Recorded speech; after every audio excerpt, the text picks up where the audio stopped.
नमस्कार दोस्तों, मैं डिम्पल कुमार आपका स्वागत करता हूं अपने इस channel financial journey with Dimple में। आज हम स्टॉक्स या शेयर के बारे में बात करेंगे। यह क्या होते हैं, इनमें क्या अंतर है, इनके लाभ क्या हैं, हानि क्या है, या इनमें हम इन्वेस्टमेंट कैसे कर सकते हैं, इन सब बातों के बारे में आज बात करेंगे।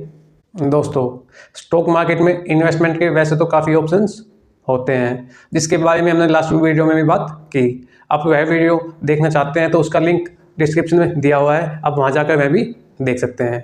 दोस्तों, आज हम इक्विटी में डायरेक्ट स्टॉक इन्वेस्टमेंट के बारे में बात करेंगे। दोस्तों, शेयर मार्केट में इक्विटी में स्टॉक में इन्वेस्टमेंट का मतलब है आप शेयर मार्केट में लिस्टेड किसी भी कंपनी में के शेयर खरीद सकते हैं। दोस्तों, आप उनके ये शेयर खरीद कर उनके बिजनेस में शामिल हो सकते हैं। दोस्तों, हम पहले बात करते हैं स्टॉक्स या शेयर में क्या डिफरेंस होते हैं। दोस्तों, स्टॉक एक वित्तीय साधन है जो शेयर को रिप्रेजेंट करते हैं। दोस्तों, हम इनकी ज़्यादा डेफिनेशन को एक्सप्लेन ना करते हुए इनको एक एग्जांपल से समझेंगे। दोस्तों, अगर कोई भी व्यक्ति आपको यह कहता है कि उसने 10 स्टॉक्स में इन्वेस्टमेंट किया हुआ है, उसका मतलब है कि उस व्यक्ति ने शेयर मार्केट में 10 कंपनियों में पैसा लगाया हुआ है। दोस्तों, इससे ये आपको यह पता नहीं चलता कि उसने किस कंपनी में और कितने पैसे लगाए हुए हैं।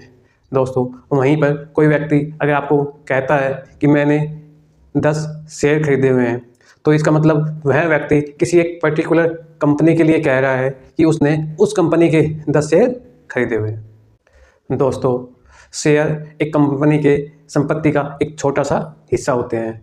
दोस्तों, किसी भी कंपनी की संपत्ति को लाखों या करोड़ों टुकड़ों में बांटा हुआ होता है। इन छोटे टुकड़ों को हम शेयर कहते हैं। दोस्तों, अगर आपने किसी भी कंपनी के शेयर खरीदे हुए हैं तो आप यह शेयर खरीदकर उस कंपनी के बिजनेस में शामिल हो जाते हैं। दोस्तों, इसे भी एक एग्जांपल से समझते हैं। मान लो किसी कंपनी के एक शेयर की वैल्यू 100 रुपये है और आपने उस कंपनी के 1000 शेयर खरीदे हुए हैं, तो आप उस कंपनी में 100 इंटू में 1000 मतलब 1 लाख रुपए लगाकर उस कंपनी के बिजनेस में आप शामिल हो जाते हैं।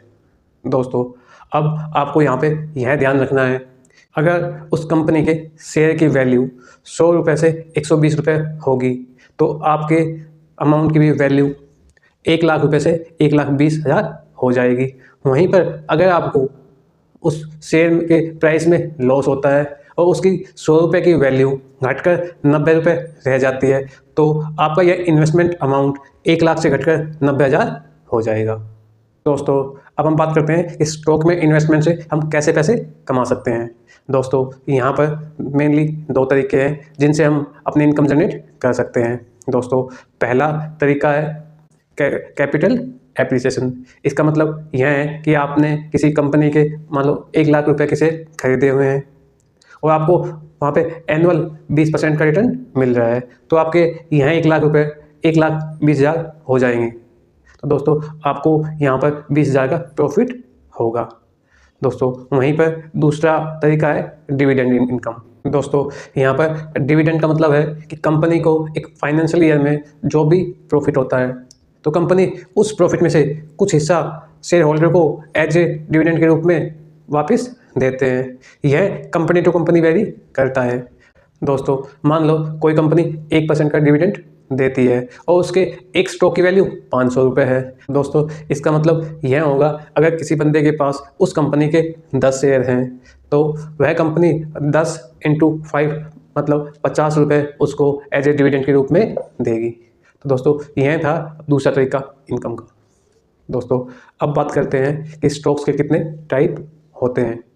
दोस्तों, वैसे तो स्टॉक्स के काफ़ी टाइप होते हैं, लेकिन हम मेनली 3 टाइप के बारे में बात करेंगे जो कंपनी के मार्केट कैप के अकॉर्डिंग डिवाइड किए हुए हैं। जिसमें से पहला टाइप है लार्ज कैप, दूसरा टाइप है मिड कैप, वहीं पर तीसरा टाइप है स्मॉल कैप। दोस्तों, इन टाइप को जानने से पहले आपको मार्केट कैप के बारे में जानना होगा। दोस्तों, यहाँ पर मार्केट कैप का मतलब है एक कंपनी के जितने भी शेयर मार्केट में लिस्टेड है और एक शेयर की वैल्यू जितनी है, उन दोनों को मल्टीप्लाई करने के बाद जो वैल्यू आएगी वह उस कंपनी का मार्केट कैप होगा। दोस्तों यहाँ पर आपको यह ध्यान रखना होगा कि कंपनी के शेयर फिक्स होते हैं। हाँ, इनके शेयर की वैल्यू चेंज होती रहती है, जिससे कंपनी का मार्केट कैप भी चेंज हो सकता है। दोस्तों अब हम बात करते हैं लार्ज कैप की। दोस्तों लार्ज कैप में शेयर मार्केट में लिस्टेड वो कंपनियां होती है जो मार्केट कैप के अनुसार 1 से 100 रैंकिंग के बीच में होती है। इसका मतलब यह है कि इंडिया के शेयर मार्केट में मार्केट कैप की टॉप 100 कंपनियां जो भी होगी वह लार्ज कैप कहलाएगी। दोस्तों ये 100 कंपनियां में आपको रिटर्न कम मिलने की उम्मीद होती है, लेकिन दोस्तों इनमें रिस्क भी आपको काफ़ी कम होता है। दोस्तों हमने यहाँ पर जो भी रिटर्न कम बताए हैं या फिर रिस्क भी कम बताया वह कंपैरिजन स्मॉल कैप और मिड कैप से किया गया है। दोस्तों अब बात करते हैं हम सेकंड टाइप की, जो है मिड कैप कंपनियाँ। दोस्तों मिड कैप कैटेगरी में शेयर मार्केट में लिस्टेड वो कंपनियाँ होती है जिनका मार्केट कैप की रेटिंग के अनुसार 101 से लेकर 250 के बीच में होती है। इसका मतलब दोस्तों यह है कि मिड कैप कैटेगरी में 250 कंपनियां होती है। इन कंपनियों में रिस्क लार्ज कैप से ज़्यादा होता है, वहीं पर आपको रिटर्न भी लार्ज कैप से ज़्यादा मिलने की उम्मीद होती है। लेकिन दोस्तों स्मॉल कैप से इनमें रिस्क कम होता है और स्मॉल कैप के कंपैरिजन में आपको रिटर्न भी कम मिलने की उम्मीद होती है। तो अब बात करते हैं स्मॉल कैप की। दोस्तों स्मॉल कैप कैटेगरी में वो कंपनियां होती है जिनका मार्केट कैप के अनुसार 251 से पीछे की रेटिंग होती है। इसका मतलब यह है दोस्तों कि स्मॉल कैप कैटेगरी में 1 से लेकर 250 रेटिंग तक की कंपनियां नहीं होती, उनके पीछे की जो भी कंपनियां होती है वो ज़्यादातर स्मॉल कैप कहलाती है। दोस्तों वैसे तो इनके पीछे भी कैटेगरी बनाई हुई है, जैसे माइक्रो कैप, नैनो कैप, लेकिन हम ज़्यादातर 251 से पीछे की सभी कंपनियों को स्मॉल कैप में इंक्लूड करते हैं। दोस्तों अब हम बात करते हैं कि स्टॉक में इन्वेस्टमेंट के क्या क्या फ़ायदे हैं। दोस्तों यहाँ पर आपको रिटर्न ज़्यादा मिलने की उम्मीद होती है। दोस्तों आप जब भी FD, RD या अदर किसी भी कैटेगरी में इन्वेस्टमेंट करते हैं आपको रिटर्न उनसे ज़्यादा यहाँ पे मिलने की उम्मीद होती है। दोस्तों स्टॉक में इन्वेस्टमेंट का दूसरा फ़ायदा है कि आप किसी भी कंपनी के बिजनेस में ईजिली शामिल हो सकते हो। दोस्तों बहुत बार ऐसा होता है कि आपके पास समय नहीं है, फिर भी आप किसी बिजनेस में शामिल होना चाहते हैं, तो दोस्तों फिर आपके पास स्टॉक मार्केट एक अच्छा ऑप्शन है। दोस्तों यहाँ पर तीसरा फ़ायदा है डिविडेंड इनकम। दोस्तों स्टॉक में इन्वेस्टमेंट के द्वारा आप डिविडेंड इनकम भी जनरेट कर सकते हैं। दोस्तों अब हम बात करते हैं कि स्टॉक में इन्वेस्टमेंट के नुकसान क्या क्या होते हैं। दोस्तों इसका पहला पॉइंट है दोस्तों स्टॉक मार्केट बहुत ज़्यादा रिस्की होता है। जहां पर आपको यहाँ पे अच्छे रिटर्न मिलने की उम्मीद है, वहीं पर आपके लगाए गए पैसे भी कम हो सकते हैं।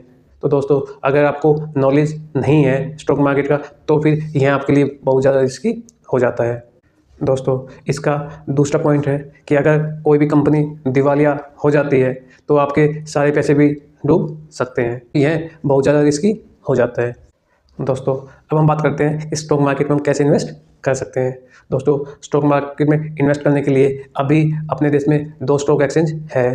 पहला है BSE, दूसरा है NSE। आप किसी के द्वारा भी शेयर मार्केट में इन्वेस्ट कर सकते हैं दोस्तों, लेकिन इसके लिए आपको एक डीमेट अकाउंट की रिक्वायरमेंट होती है। दोस्तों आज के टाइम में मार्केट में काफ़ी डायरेक्ट ब्रोकर भी हैं जिनके द्वारा आप अकाउंट खुलवा सकते हैं। दोस्तों आप अपना यह डीमेट अकाउंट ज़्यादातर किसी भी बैंक के द्वारा भी खुलवा सकते हैं। दोस्तों वहीं पर आप अपना यह डीमेट अकाउंट डायरेक्ट ब्रोकर द्वारा खुलवाना चाह रहे हैं तो भी Zerodha, Upstox, grow, angel one जैसे आपके पास बहुत ही ऑप्शन उपलब्ध है दोस्तों, लेकिन आपको स्टॉक मार्केट में इन्वेस्टमेंट के लिए प्रॉपर नॉलेज होना बहुत ज़रूरी है। अगर आपको प्रॉपर नॉलेज है तभी आप शेयर मार्केट में इन्वेस्ट करें। दोस्तों आशा है आपको इस वीडियो के द्वारा शेयर या स्टॉक्स के बारे में बहुत कुछ जानने को मिला होगा। आप अपनी इसी टाइप की फाइनेंशियल नॉलेज को बूस्ट करने के लिए अपने इस channel financial journey with Dimple को सब्सक्राइब करें। साथ ही इस वीडियो को अपने फैमिली मेम्बर और दोस्तों के साथ शेयर करें। दोस्तों अगर आपके कोई भी डाउट है या फिर कोई भी सजेशन देना चाहते हैं तो आप कमेंट करें। दोस्तों हम जल्दी अपनी एक नई वीडियो के साथ मिलते हैं। जय हिंद दोस्तों।